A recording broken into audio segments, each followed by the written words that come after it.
Hello everyone, welcome and welcome back to the channel. कैसे हैं आप सभी। हम सब तैयारी कर रहे हैं हमारे चैनल पर सीटेट दिसंबर एग्जामिनेशन के लिए। आप लोगों को पता है कि इसका नोटिफिकेशन हम लोगों को जल्दी ही देखने को मिलेगा। हम लोग सीडीपी की तैयारी कर रहे हैं, जिसमें मैं आप लोगों के साथ में सीडीपी के कुछ प्रीवियस ईयर क्वेश्चंस की सीरीज डिस्कस कर रही हूँ। क्लास 1 हमारे ऑलरेडी हो चुकी है। इसकी प्लेलिस्ट मैं आप लोगों को अपने चैनल पर बना के दे दूंगी। आप लोग जो है वो सीरीज वाइज इस क्वेश्चन की प्रैक्टिस कर सकते हैं, और इस क्वेश्चंस की जो पीडीएफ है वो मैं अपने टेलीग्राम ग्रुप में भी जो है वो शेयर कर दूंगी, तो आप वहां से जाकर इसको डाउनलोड कर सकते हैं। टोटल 15 क्वेश्चन डिटेल में डिस्कस करेंगे। कौन सा इसका आंसर होगा उसको डिस्कस करेंगे, और क्यों इसका आंसर होगा वो भी हम लोग डिस्कस करेंगे। ये जो आप लोगों के सीडीपी का पेपर है, ये 2011 में जो आप लोगों के पेपर हुआ था वो पेपर है, और पेपर 1 जो हुआ था उसका पेपर है।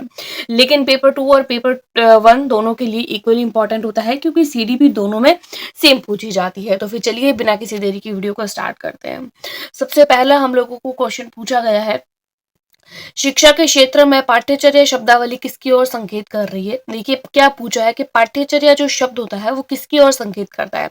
शिक्षण पद्धति, पढ़ाई जाने वाली विषय वस्तु को, विद्यालय का संपूर्ण कार्यक्रम जिसमें विद्यार्थी प्रतिदिन अनुभव करता है, मूल्यांकन प्रक्रिया या कक्षा में की जाने वाली पठन सामग्री। देखिए क्वेश्चन पूछा है पाठ्यचर्या। देखिए दो शब्द होते हैं, एक तो होता है पाठ्यचर्या और एक होता है पाठ्यक्रम।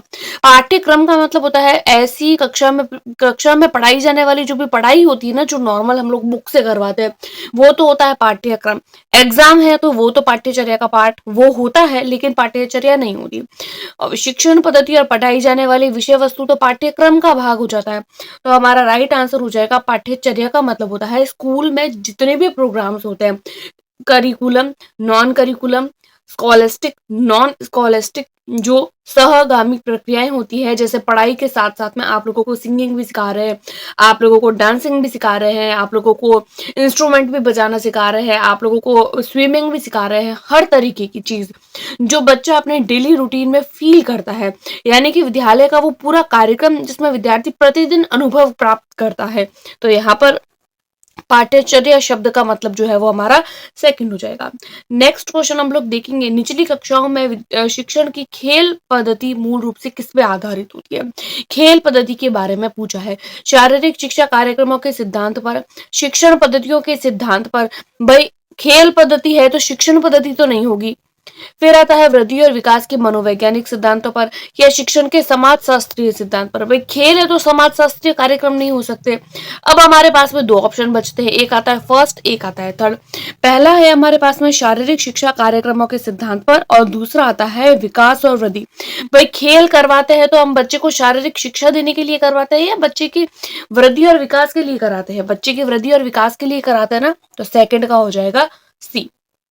अगला क्वेश्चन है हमारे पास में, एक बच्चा अतीत की समान परिस्थितियों में की गई अनुक्रियाओं के आधार पर नई स्थिति के प्रति अनुक्रिया करता है। यह किससे संबंधित है। क्या पूछा है हम लोगों से कि एक बच्चा है, वो पहले कोई भी वैसी की वैसी घटना हुई और आज उसके साथ में वैसी की वैसी घटना वापस हो रही है, तो उस पर यह चीज जो है वो किससे रिलेटेड है। सीखने का सादृश्यता का नियम, सीखने का प्रभाव नियम, सीखने की प्रक्रिया का अभिवृद्धि नियम, और सीखने की तत्परता का नियम। पर तत्परता तो होगी नहीं इसमें, किसी भी तरीके से तत्परता तो हम लोगों को दिख नहीं रही है। आप लोग अगर क्वेश्चन को समझे तो क्वेश्चन में आप लोग देखिए क्या पूछा है कि एक बच्चा अतीत यानी पहले कोई भी घटना हुई, वैसी की वैसी घटना उसके साथ में अभी हुई, तो वैसे वो इस स्थिति में अनुक्रिया करता है। यानी जब कोई भी पहले उसके साथ में घटना हुई तो वो उसको लेकर उतने स्टेप नहीं उठा पाया, लेकिन जब वही की वही, जैसे मान लीजिए कोई भी बच्चा है, एग्जाम हो रहा है, एग्जाम में मान लीजिए वो एक टेस्ट में फेल हो गया। अब उसको क्या हुआ, सेकंड टेस्ट आए, जब सेकंड टेस्ट आए, एक टेस्ट में वो फेल हो गया, लेकिन जब सेकंड टेस्ट आए तो वो क्या हुआ, अतीत की समान ही घटना हुई ना, कि एक टेस्ट हो गया, अब दूसरा टेस्ट हो रहा है। तो अब क्या करेगा भाई, पहले टेस्ट में अगर वो फेल हो गया है तो दूसरे टेस्ट में वो क्या करेगा, पढ़ाई करने की कोशिश करेगा। यानी कि उस पर क्या हुआ, अब वो उस एग्जाम के प्रति क्या कर रहा है, अनुक्रिया कर रहा है कि नहीं, मैं पहले एग्जाम में फेल हो गया तो अब मुझे पढ़ाई करनी है। इसका मतलब क्या है कि उसका प्रभाव पहले पे जब वो फेल हुआ ना, तो उसका प्रभाव पड़ा उसके बच्चे पर, इसीलिए उसने दूसरे के लिए पढ़ाई करी। तो यह किससे संबंधित हो गया, सीखने के प्रभाव नियम पर। तो थर्ड क्वेश्चन का आंसर हमारा हो जाएगा बी। अगला देखते हैं 4 question and very easy question. Dyslexia किससे संबंधित होता है? मानसिक विकार से, गणितीय विकार से, पठन विकार से, व्यवहार संबंधी विकार से। वेरी इजी क्वेश्चन है। अगर सीटेट की तैयारी कर रहे हैं तो ये तो आप लोगों को आ ही रहा होगा कि डिसलेक्सिया जो होता है वो पढ़ने से रिलेटेड होता है, पठन संबंधी होता है। 4 का हो जाएगा हमारा सी। अगला देखेंगे हम लोग 5th नंबर क्वेश्चन। विशेष आवश्यकता वाले बच्चों को शिक्षा कैसे उपलब्ध करवाई जाती है? विशेष आवश्यकता वाले बच्चे का मतलब होता है ऐसे बच्चे जो सुनने में कमजोर होते हैं, ऐसे बच्चे जो बोलने में कमजोर होते हैं, जो मेंटली रिटार्डेड होते हैं, डिसेबल्ड होते हैं, चलने में, बोलने में, खाने में, पीने में, किसी भी चीज की अगर बच्ची को दिक्कत रहती है तो वो बच्चा विशेष आवश्यकता वाला बच्चा होता है। तो उस तरीके के बच्चों को हम किस तरीके की शिक्षा उपलब्ध करवाएंगे? हम लोगों को पता है हम किसकी बात करते हैं, हम बात करते हैं समावेशी शिक्षा की। यानी कि हर तरीके के बच्चे को एक साथ पढ़ाना है, चाहे बच्चे को किसी भी तरीके की दिक्कत हो, चाहे बच्चा कितना भी इंटेलिजेंट हो, चाहे बच्चा नॉर्मल हो, हर तरीके के बच्चों को एक ही क्लासरूम के अंदर बिठाना है। बच्चे को कभी भी सेग्रीगेट नहीं करना है। ठीक है, तो यहाँ पर आप लोग देख लीजिए कि समावेशी शिक्षा वाला ऑप्शन आप लोगों को इन चारों में कौन सा नजर आ रहा है। विशेष आवश्यकता वाले बच्चों को कैसे शिक्षा उपलब्ध करवाएंगे हम? अन्य सामान्य बच्चों के साथ में, विशेष विद्यालय में। विशेष विद्यालय में तो नहीं भेजेंगे क्योंकि हम समावेशी शिक्षा की बात कर रहे हैं। विशेष विद्यालय में नहीं करवाएंगे और विशेष विद्यालय में नहीं करवाएंगे, हम सामान्य बच्चों के साथ में उसकी पढ़ाई करवाएंगे क्योंकि हम समावेशी शिक्षा की बात करते हैं। छठा सवाल हमारे पास में है, आकलन को उपयोगी और रोचक प्रक्रिया बनाने के लिए क्या करना चाहिए? आकलन यानी कि जो टेस्ट होता है, असेसमेंट होता है, उसको इंटरेस्टिंग बनाना है, उसको रोचक बनाना है तो क्या करेंगे? अलग अलग विद्यार्थियों से तुलना। भाई ये तो ऑप्शन ही गलत है कि हम बच्चे को कंपेयर कर रहे हैं अलग अलग बच्चों से, तो फर्स्ट हमारा नहीं होगा।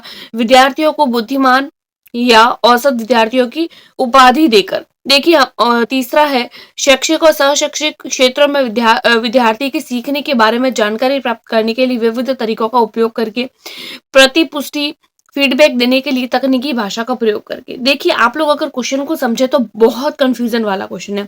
क्या बोला है? आकलन को उपयोगी और रोचक प्रक्रिया बनाने के लिए किसके प्रति सचेत रहना चाहिए? सचेत पूछा है हम लोगों से, यानी कि हम लोगों को नेगेटिव पॉइंट ढूंढना है कि आकलन को इंटरेस्टिंग बनाना है तो हम लोगों को क्या नहीं करना चाहिए।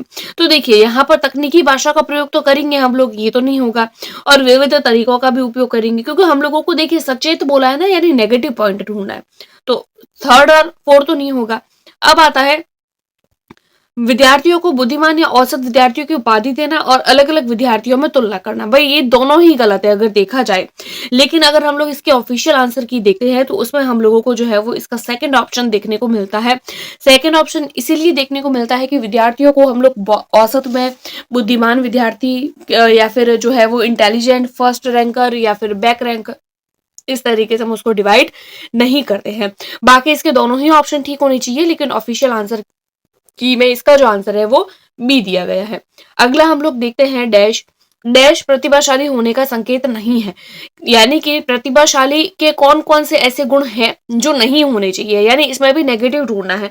सृजनात्मक विचार होते हैं, दूसरों के साथ झगड़ना, अभिव्यक्ति में नवीनता और जिज्ञासा।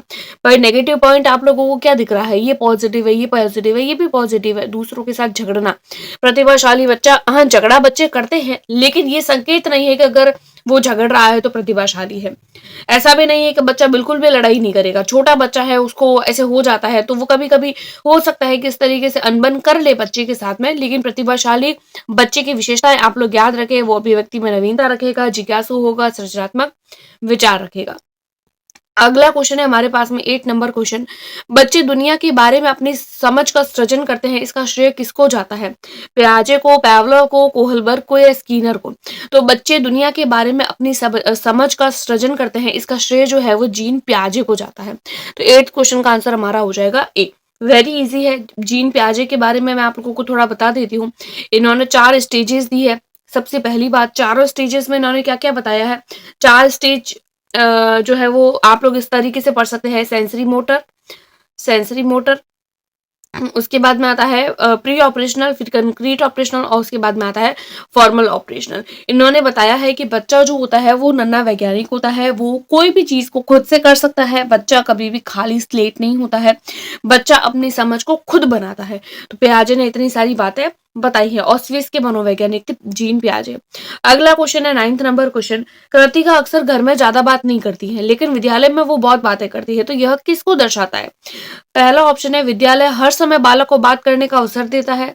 सेकंड ऑप्शन है शिक्षकों की मांग होती है कि बच्चे विद्यालय में खूब बात करें। भाई ये तो नहीं हो सकता कि टीचर ऐसा चाहता है कि बच्चा बात करे, नहीं, बच्चे को बात करनी है लेकिन इतनी नहीं। कृतिका को अपना घर बिल्कुल पसंद नहीं है। भाई ऐसा तो कुछ भी नहीं है, जरूरी थोड़ी है कि बच्चे अगर नहीं बोल रहा है तो उसको घर ही पसंद नहीं है, बच्चे को तो घर पसंद होता है। अगला है अपने विचारों को विद्यालय में मान्यता मिलती है। तो देखिए यहाँ पर हम लोग से क्वेश्चन अगर आप लोग देखें तो क्या पूछा है कि कृतिका जो है वो घर में ज्यादा बात नहीं करती है लेकिन विद्यालय में बहुत बात करती है। तो यहाँ पर आप लोगों का डी ऑप्शन राइट हो जाएगा 9th का, क्योंकि जो उसके विचार है ना वो घर में नहीं मिलते हैं लेकिन विद्यालय में अगर वो बात करती है तो उसकी बात मानी जाती है, उसके जो विचार है उनको मान्यता मिलती है, उसकी बात को माना जाता है, उसकी बात को सुना जाता है, इसीलिए वो विद्यालय में ज्यादा बातें करती है। अगला क्वेश्चन है 10वां नंबर। एक शिक्षक को अपने विद्यार्थियों की क्षमताओं को समझने का प्रयास करना चाहिए। निम्नलिखित में से कौन सा उद्देश्य है? शिक्षा, समाज शास्त्र, सामाजिक दर्शन, मीडिया मनोविज्ञान या शिक्षा मनोविज्ञान। भाई एक शिक्षक है उसको अपने बच्चों को समझना है, तो बच्चे को समझना है तो हम शिक्षा मनोविज्ञान का उपयोग करते हैं। मनोविज्ञान हम पढ़ते भी तो इसीलिए है। अगला सवाल है 11 नंबर क्वेश्चन हमारे पास में। सीखने की प्रक्रिया में अभिप्रेरणा क्या है? मोटिवेशन क्या है? पहला ऑप्शन है शिक्षार्थियों की स्मरण शक्ति को पैना बनाती है। पिछले सीखे हुए ज्ञान को नए अधिगम से अलग करती है। तीसरा है शिक्षार्थियों को एक दिशा में सोचने की योग्य बनाती है। और चौथा है शिक्षार्थियों को सीखने के प्रति रुचि उत्पन्न करती है। आप लोग क्वेश्चन देखिए क्या पूछा है कि सीखने की प्रक्रिया में अभिप्रेरणा क्या होती है? स्मरण शक्ति को पैना करनी। अभिप्रेरणा कभी भी स्मरण शक्ति को नहीं बढ़ाती, उसकी याद करने की क्षमता को कैसे बढ़ाएगी? मोटिवेशन। पिछले सीखे हुए ज्ञान को नए अधिगम से अलग करती है। भाई अलग नहीं करती है। प्रेरणा, अभिप्रेरणा जो होती है वो मोटिवेट करती है बच्चे को आगे बढ़ने के लिए, न कि उसको पिछली बातें भुलाने के लिए। शिक्षार्थियों को एक ही सोचने में, भाई एक ही दिशा में सोचने के लिए तो कोई काम नहीं किया जाता है। हमको पता है कि बच्चे को अलग अलग डायरेक्शन में सोचने के लिए अभिप्रेरित किया जाता है, अब सारी चिंतन जो है वो किया जाता है। तो शिक्षा अभिप्रेरणा से बच्चे में रुचि उत्पन्न होती है। अगर उसको मोटिवेशन मिल जाता है तो बच्चे में इंटरेस्ट आता है और बच्चा और पढ़ाई करने लग जाता है। शिक्षार्थियों को सीखने के प्रति रुचि का विकास करती है। तो 11 का हो जाएगा डी। नेक्स्ट क्वेश्चन है हमारे पास में, सीखना समृद्ध हो सकता है यदि, यानी सीखना कब समृद्ध होता है?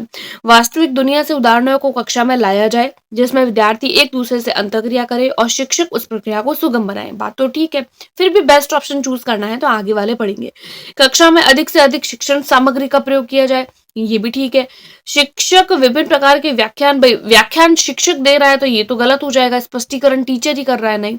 कक्षा में आवधिक परीक्षाओं पर अपेक्षित ध्यान, भाई क्लासरूम के अंदर एग्जाम पर ध्यान देना है तो ये भी नहीं होगा। अब इन दोनों में से हम लोगों को चूज करना है। तो आप देखिए कक्षा में अधिक से अधिक शिक्षण सामग्री लाए हैं और फर्स्ट में क्या बोला है कि वास्तविक दुनिया से उदाहरणों को कक्षा में लाए। भाई शिक्षण सामग्री को ला रहे हैं और एक वास्तविक चीज ला रहे हैं, तो कौन सी चीज होगी?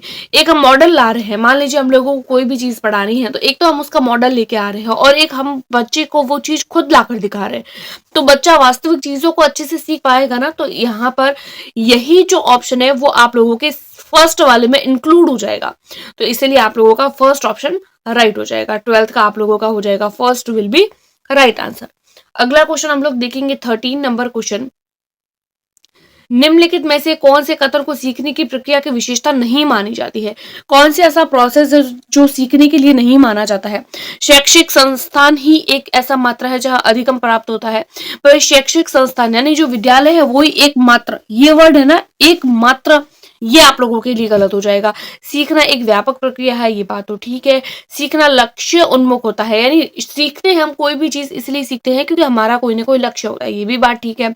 अनअधिगम भी सीखने की प्रक्रिया से संबंधित होता है, यानी अधिगम यानी सीखना, और कोई चीज नहीं सीख रहे हैं लेकिन हम उसको देख तो रहे हैं। अधिगम यानी पढ़ाई से अदर रिलेटेड, वो भी सीखने से ही संबंधित होती है। तो यहाँ पर हम लोगों को क्या पूछा है, कौन सा कथन सीखने की प्रक्रिया की विशेषता नहीं है, नहीं पूछी है।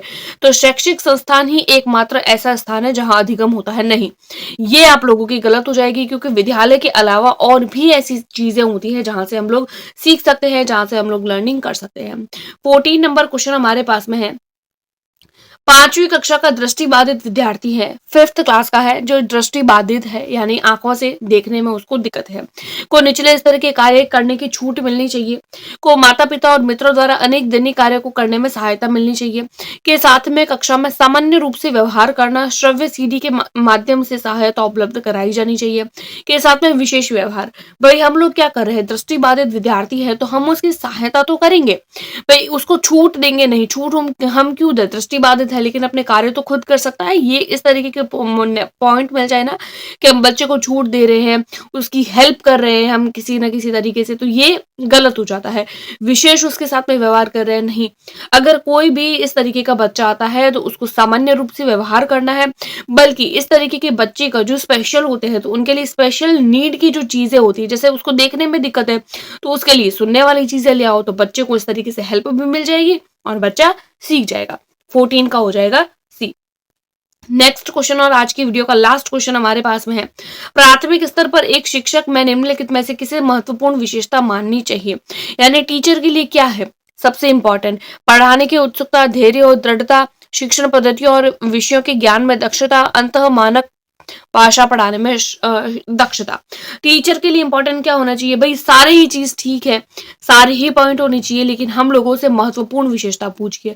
तो पढ़ाने से पहले भाई पढ़ाने की उत्सुकता टीचर में होनी चाहिए, बिल्कुल होनी चाहिए, लेकिन उससे भी पहले टीचर के अंदर होनी चाहिए धैर्य होना चाहिए, पेशेंस होना चाहिए और दृढ़ होना चाहिए टीचर किसी भी चीज को पढ़ाने के लिए। तो यहाँ पर हमारा B will be right answer. जो भी आंसर मैंने बताए हैं वो ऑफिशियल आंसर की के बेसिस पर बनाए हैं। आप लोगों को वीडियो पसंद आई है तो सब्सक्राइब करें और हमारे टेलीग्राम चैनल को ज्वाइन कर लें अगर आप लोगों को ये पीडीएफ चाहिए तो। आज की वीडियो में इतना ही, मिलते हैं नेक्स्ट वीडियो में, तब तक के लिए टेक केयर, गुड बाय।